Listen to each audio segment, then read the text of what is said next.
전북브리핑입니다. 전북도의회가 정부의 새만금 사회간접자본 예산 삭감 과정이 위법하게 진행됐다며 감사원에 감사를 요청하고 나섰습니다. 전북도의회는 건의안을 통해 기획재정부가 새만금 기반시설 예산을 터무니없이 삭감한 것은 새만금 사업법 제19조에 규정된 새만금 기반시설 우선 지원 의무를 위반한 것이라고 지적했습니다.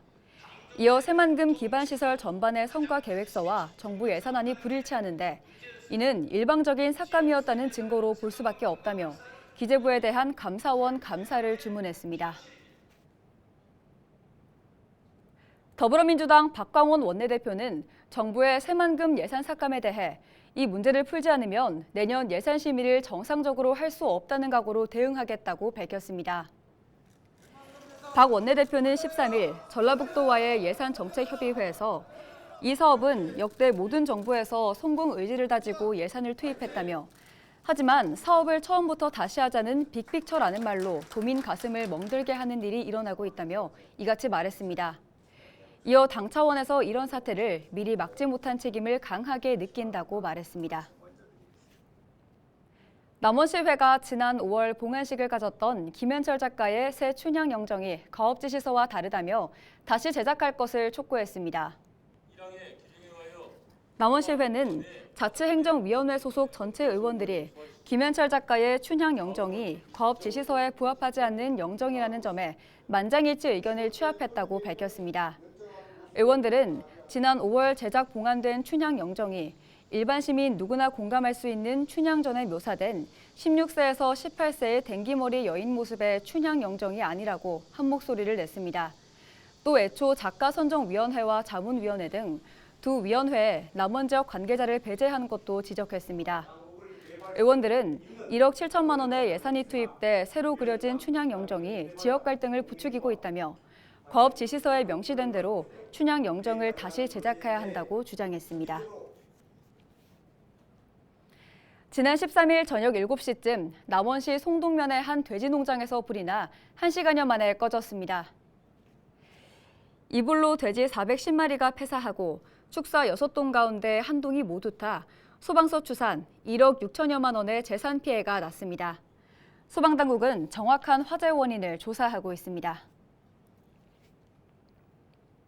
국민의힘 박성중 국회의원실과 한국케이블TV 방송협회, 서강대 ICT 법경제연구소가 13일 국회의원 회관에서 미디어 서비스 산업 발전을 위한 법제도 마련의 필요성과 방안 모색을 주제로 세미나를 열었습니다.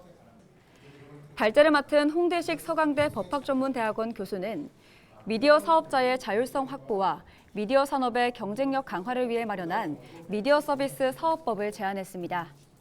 법안에는 미디어 서비스 개념의 도입과 플랫폼 사업의 면허제 전환, 온라인을 포함한 미디어 제공 서비스의 공통 규제 틀 마련 등의 내용이 담겼는데요. 발제 후에는 박천일 숙명여대 교수의 사회로 정부 기관과 학계, 법조계 전문가들의 토론회가 이어졌습니다. 고창 지역에 미국 흰불나방과 같은 병해충 유충이 급격히 늘고 있습니다.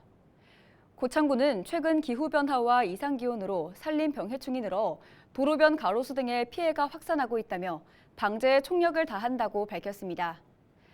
그러면서 가로수와 공원 등에 4번에 걸쳐 방제했고 다음 달까지 산림 병해충 예찰 방제단을 운영한다고 전했습니다. 부안군이 관절염 등으로 고생하는 어르신에게 무릎 인공관절 수술비를 지원하고 있습니다. 대상은 부안에서 1년 넘게 살고 건강보험료 중위소득 100% 이하인 만 70세 이상 어르신입니다. 부안군은 한쪽 무릎당 최대 100만 원까지 검사비와 수술비를 지원합니다. 지원받고자 하는 어르신은 진단서 등을 부안군 보건소에 제출해 신청하면 됩니다.